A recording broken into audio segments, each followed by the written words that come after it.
Em nome do Pai, do Filho e do Espírito Santo. Amém. Vinde, Espírito Santo, enchei os corações dos vossos fiéis e acendei neles o fogo do vosso amor. Enviai o vosso Espírito, e tudo será criado, e renovareis a face da terra. Oremos. Ó Deus, que instruís os corações dos vossos fiéis com a luz do Espírito Santo, fazei que apreciemos retamente todas as coisas, segundo o mesmo Espírito, e gozemos sempre da sua consolação, por Cristo Senhor nosso. Amém. Em nome do Pai, do Filho e do Espírito Santo. Amém. Continuamos a nossa investigação sobre o segundo novíssimo. Novíssimos são as últimas realidades que acontecerão terminada a nossa aventura humana aqui na Terra. São 4 os novíssimos: morte, juízo, inferno e paraíso. É sempre bom lembrar porque se chamam novíssimos, porque eles são chamados assim, porque a Bíblia os chama assim. Eis que eu faço novas todas as coisas, vi um novo céu e uma nova terra, e aquele que está em Cristo é uma nova criatura. Se bem que essa frase, essa última, a do apóstolo Paulo, ela já se aplica aqui, nesta terra. Quem vive na graça de Deus é uma nova criatura. Mas essa nova criatura atinge, digamos assim, a plenitude, a consumação da beleza da graça de Deus agindo na sua vida somente na glória. Enquanto ela peregrina, ela está, como todos nós estamos, sujeitos ao pecado. Estamos caminhando já para o final do nosso estudo sobre o juízo, o julgamento a que nos submeteremos tão logo deixarmos esta vida, este corpo de morte, este corpo sujeito à corrupção. É o juízo particular. Jesus falou do juízo particular, diretamente não, com esses termos não, com os termos de Hebreus capítulo 9, versículo 27, não. Está escrito que o homem morra uma só vez, depois do que se segue um juízo. Já vimos Hebreus capítulo 9, versículo 27. Jesus não disse com essas palavras. Jesus falou com outras palavras. E nós já abordamos estas realidades. Vejamos, quem pode dizer qual foi a parábola em que o juízo particular, o julgamento da pessoa na hora da morte, está bem evidente, ou pelo menos bem lógico. Evidente no sentido de que, se você prestar bem atenção, ele está ali embutido, apesar de não estar claro. Quem pode dizer, para ganhar uma viagem para Roma, nadando no Oceano Atlântico, por sua conta, qual a parábola que fala da vida e da morte de duas pessoas? Elas partem para outra vida, só que uma vai para o céu e outra vai para o inferno. Ora, seria não plausível imaginar que nessa parábola alguém vá para o inferno sem um prévio julgamento. Não parece plausível o raciocínio. Imaginar que alguém que morre vai logo para o inferno sem ser julgado.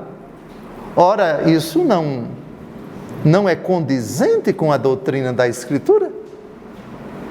Com essa própria afirmação, segundo aos Coríntios, capítulo 5, versículo 10, está escrito que todos nós compareceremos diante do tribunal de Cristo para sermos julgados pelos nossos atos.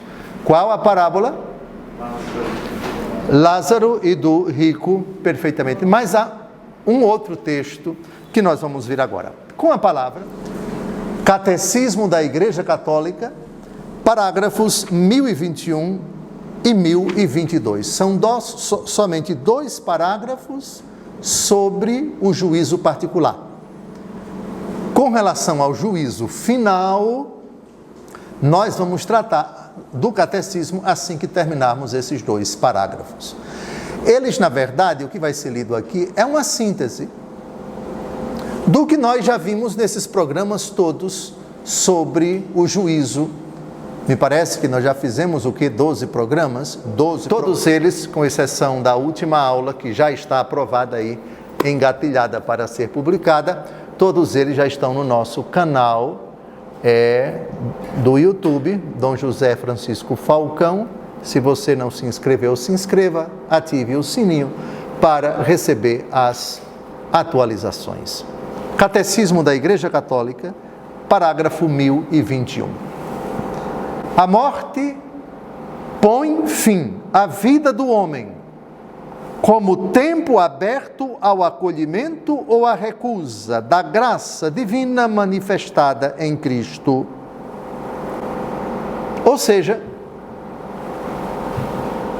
até o momento da morte, é possível acolher ou rejeitar a graça de Cristo. É possível para quem está em pecado mortal se converter? E é possível para quem está na graça de Deus se perverter, se condenar. Estamos a caminho. Eu não sei em qual programa, mas eu acredito que nós já tratamos aqui que a morte estabiliza a situação do homem perante essa realidade. Isto é, morreu. Não pode mais o que morreu se converter, nem pode mais o que morreu se perverter. Se morreu na graça de Deus, para o inferno não vai. Se morreu em pecado mortal, do inferno não sai. É triste. Pode parecer até um jogo de palavras, mas não é. Já tratamos disso, não já? A estabilização da alma. E, aliás, nós vimos até quando nós abordamos essa mesma parábola. Qual é o momento, qual é a frase que nosso pai Abraão, na parábola de Lázaro e do rico, dirige ao rico que está no inferno, que prova contundentemente que a morte estabiliza. Não há possibilidade de arrependimento para quem morreu em pecado mortal e não há possibilidade de queda em pecado mortal para quem morreu na graça de Deus. Qual foi a frase? A frase que nosso pai Abraão pronuncia ao rico, que pede para Lázaro molhar com o seu dedo a boca sedenta do desgraçado que está no inferno. Entre nós e vós existe o quê? Um abismo, de sorte que quem quiser passar daqui para lá não pode, e quem quiser passar daí para cá não pode. Ora, isso é mais do que evidente, de que se você só morre uma vez, Hebreus 9, 27, o homem só morre uma vez, portanto ninguém volta para cá. Respeitamos quem acredita nisso, mas a nossa fé, a fé judaica e a fé cristã, nesse sentido, os judeus pensam como nós. Ninguém volta para cá. Vida terrena é uma só. E após esta vida, quem está no inferno tem um abismo que o separa e não pode, por causa disso, passar para o céu, quem está no inferno, nem vice-versa. Me parece que nosso Senhor foi bem claro, é bem explícita, a conclusão é bem lógica, é bem evidente a conclusão de que a morte estabiliza para sempre a alma da pessoa quanto à possibilidade de acolher ou rejeitar a graça de Deus. Até o último instante pode. Lembra-te de mim quando estiveres no teu reino. Quem disse isso foi alguém que estava no tempo. Foi antes de o tempo acabar para ele. Foi antes de ele morrer. Está claro? É um caso clássico. Não me perguntem do oposto, porque eu não tenho condições de, no suicídio de Judas, o texto não diz o que se passou na cabeça de Judas Iscariotes, aquela triste e sombria figura, quando estava se enforcando. Mas o que a tradição chama de São Dimas, o ladrão que se arrependeu, a Bíblia diz. Em todo caso, se a Bíblia não descreve a situação da alma de uma pessoa em pecado mortal no derradeiro instante de sua vida, a Bíblia não descreve nenhum, e Judas é o exemplo extremo que poderia nos oferecer alguma coisa, mas os evangelhos silenciam. Portanto, só para pontuar essa frase do catecismo. Aliás, vamos agora, já que temos aqui uma nota de rodapé, 2 Timóteo, capítulo 1, de 9 a 10. Deus nos salvou e chamou para a santidade, não em atenção às nossas obras, mas em virtude do seu desígnio, da graça que desde a eternidade nos destinou em Cristo Jesus, e agora nos manifestou mediante a aparição de nosso Salvador Jesus Cristo, que destruiu a morte e suscitou a vida e a imortalidade pelo Evangelho. A morte não foi criação de nosso Senhor, pelo contrário, Ele a destruiu. Deus não criou ninguém para morrer.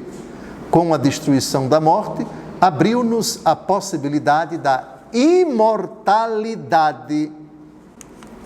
Essa categoria, alma imortal, vida imortal, ela está explícita nos Evangelhos, no Novo Testamento. Aliás, qual é o exemplo? Aliás, estamos gravando aqui já liturgicamente no domingo, e uma das provas da imortalidade da alma é a cena que vamos ouvir, que ainda não foi à missa nesse sábado à noite, e se fosse, já estaria cumprindo o preceito dominical. Uma prova contundente da imortalidade da alma, isto é, morreu, o corpo ainda não ressuscitou, mas já estão com Deus. Prova da imortalidade, após a morte subsiste a pessoa em sua alma.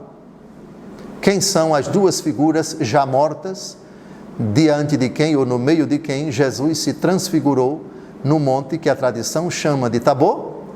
Moisés e Elias. Já tinham morrido, mas não tinham ressuscitado.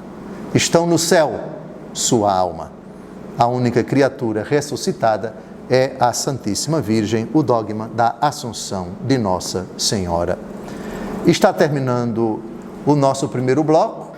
No segundo, nós vamos continuar fatiando e comentando aos pedacinhos as afirmações do Catecismo da Igreja Católica sobre o juízo particular. Até logo mais.